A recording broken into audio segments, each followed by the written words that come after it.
Hello student, today we are going to start the first lesson of Business Studies class 12,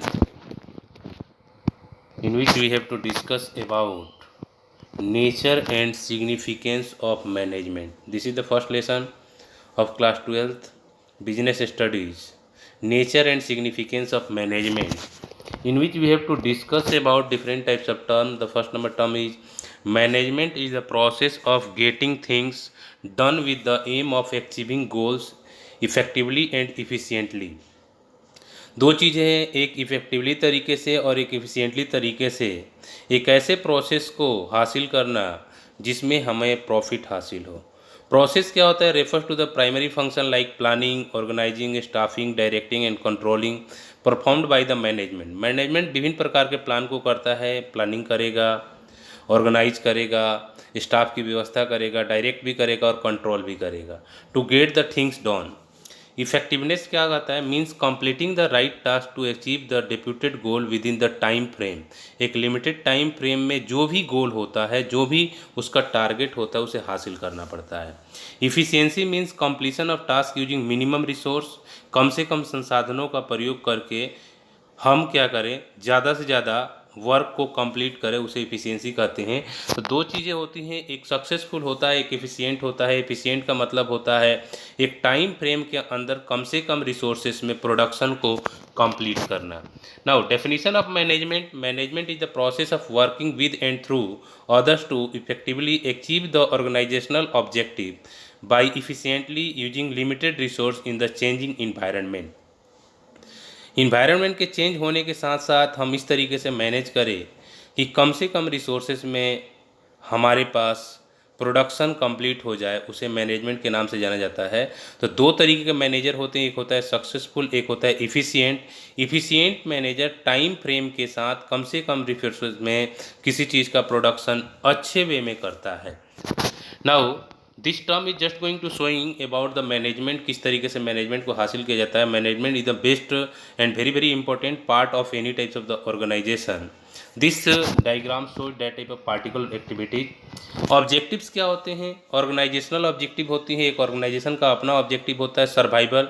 सबसे पहले organisation future के लिए भी survive करे, एग्जिस्ट करे। प्रॉफिटेबिलिटी, मुनाफा कमाए जिससे कि वो एडेक्वेट तरीके से ग्रोथ कर सके। तो ऑर्गेनाइजेशनल ऑब्जेक्टिव तीन होता है, एक होता है सर्वाइवल, दूसरा होता है प्रॉफिटेबिलिटी और तीसरा होता है growth. Each and every company चाहती है ग्रोथ करना। जैसे आप देख सकते हो आज हिंदुस्तान ही नहीं, पूरे एशिया की जो सबसे बड़ी कंपनी है वो रिलायंस है, और किसी ज़माने में उसने बहुत छोटे से काम से स्टार्ट किया था अपने बिजनेस को। Social objective producing quality product at reasonable rate. Social objective management का होता है कि कम से कम रेट में बढ़िया क्वालिटी का प्रोडक्ट बेचे। जेनरेटिंग एम्प्लॉयमेंट अपॉर्चुनिटी, एम्प्लॉयमेंट की अपॉर्चुनिटी को हासिल करें। Community progress and development by providing schools and reaches to employees के पास ये सारी चीज़ें प्रॉपर तरीके से पहुंचनी चाहिए। In fact, most of the firms have taken upon themselves the concept of social responsibility as one of the most basic element of business objective. Business objective का एक सोशल ऑब्जेक्टिव होता है कि किसी तरीके से समाज का डेवलपमेंट होना चाहिए। तो दो तरीके के लोग होते हैं, एक बिजनेसमैन होता है, एक इंडस्ट्रियलिस्ट होता है। बिजनेसमैन सोशल ऑब्जेक्टिव को भी लेकर के चलता है। Environmental friendly method of production, और हमारा प्रोडक्शन मेथड इस तरीके से होना चाहिए जो इको फ्रेंडली होना चाहिए और इन्वायरमेंट में किसी भी प्रकार का डिग्रेडेशन नहीं होना चाहिए। यानी जीरो डिफेक्ट और जीरो इफेक्ट वाले प्रोडक्ट को हमें प्रोड्यूस करना चाहिए जो मार्केट में आसानी से कम्पीट कर सके। पर्सनल ऑब्जेक्टिव होती है meeting the financial needs like competitive salaries and perks.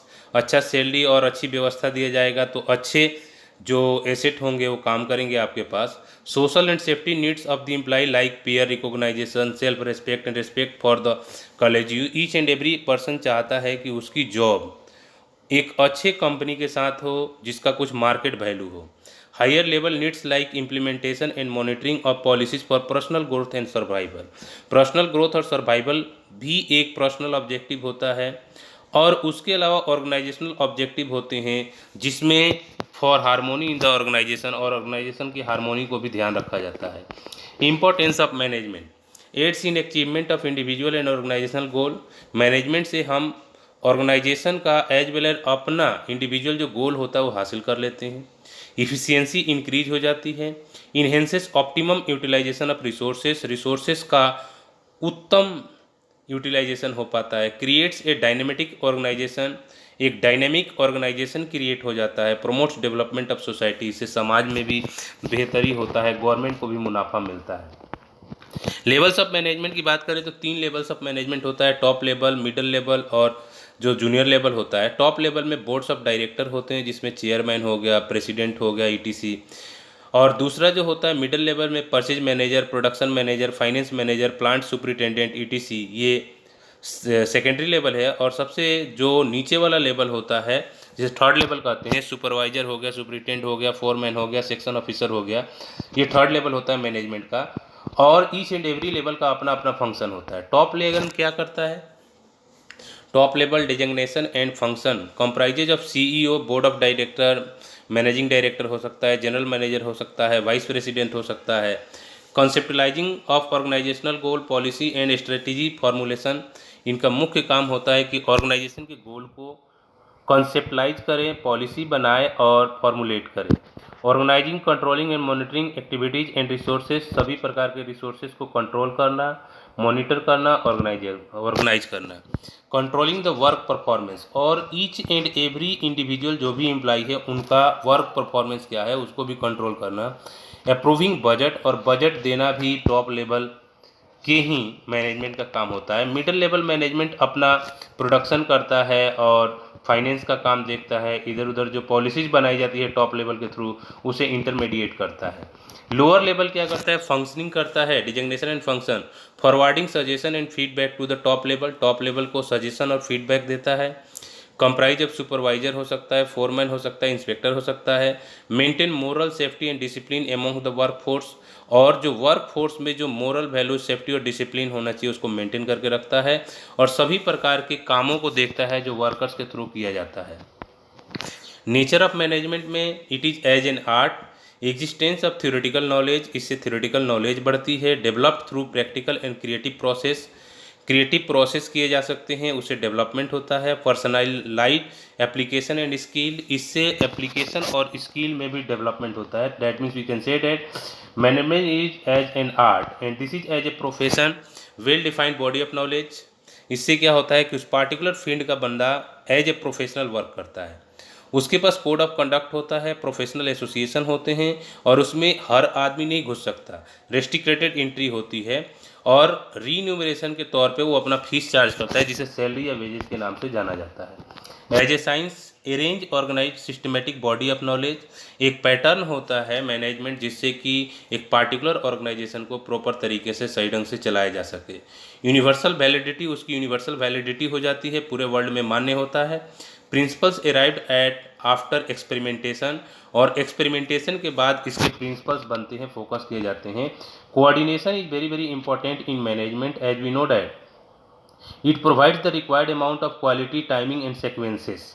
ये सारी चीज़ें कोऑर्डिनेशन के थ्रू होती है, और अगर मैनेजमेंट के साथ कोऑर्डिनेशन मिला करके चला जाए ईच एंड एवरी लेवल में, तो ऑटोमेटिकली वो जो कंपनी होती है वो काफ़ी अच्छे तरीके से डेवलप कर सकती है।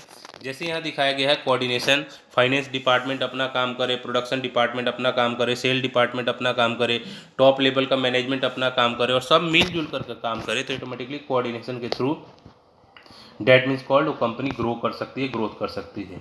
और फीचर ऑफ कोऑर्डिनेशन क्या होते हैं? सबसे पहले इंटीग्रेटेड ग्रुप इफॉर्ट्स होता है, each and every particular group का अपना अपना काम होता है। इंश्योर यूनिटी ऑफ एक्शन, लेकिन सब मिल करके एक ही काम को करते हैं, एक ही सिस्टम को चलाते हैं। It remains the function and responsibility of every manager, और ईच एंड एवरी मैनेजर की अपनी रिस्पॉन्सिबिलिटी के तौर पे काम करता है। ए डेलिब्रेटेड फंक्शन होता है, पर से भी फंक्शन होता है। Importance of coordination, ensure unity of action, ये यूनिटी ऑफ एक्शन को इंश्योर करता है। इरेसेस इंटर डिपार्टमेंटल कॉन्फ्लिक्ट्स, मान लो कई डिपार्टमेंट है एक पार्टिकुलर ऑर्गेनाइजेशन में, उसके बीच जो भी कॉन्फ्लिक्ट्स होता है उसको ख़त्म कर दिया जाता है कोऑर्डिनेशन के through. So coordination is very very important. Promotes harmonious implementation of plans, और इससे क्या होता है बड़े बड़े प्लान और बड़े बड़े दीगर इम्प्लीमेंटेशन हम हासिल कर सकते हैं। Helps in maintaining a high degree of morale amongst employee, और एम्प्लॉइयों के अंदर एक हाई डिग्री ऑफ मोरल हम व्यवस्थित कर सकते हैं। उनके अंदर कॉन्फिडेंस आ जाएगा। जब कॉन्फिडेंस आ जाएगा तो ऑटोमेटिकली वो पार्टिकुलर तरीके से अपने काम को करेंगे, और जब काम को करेंगे तो ऑटोमेटिकली मैनेजमेंट टॉप लेवल का होगा, और उस कंपनी का जो भी प्रोडक्ट होगा, उस ऑर्गेनाइजेशन के जो भी इश्यूज होंगे वो आसानी से सॉल्व हो जाएंगे, और किसी भी प्रकार का कोई कॉन्फ्लिक्ट नहीं होगा। So management plays an important role, and coordination is very very important in management each and every level. Thank you.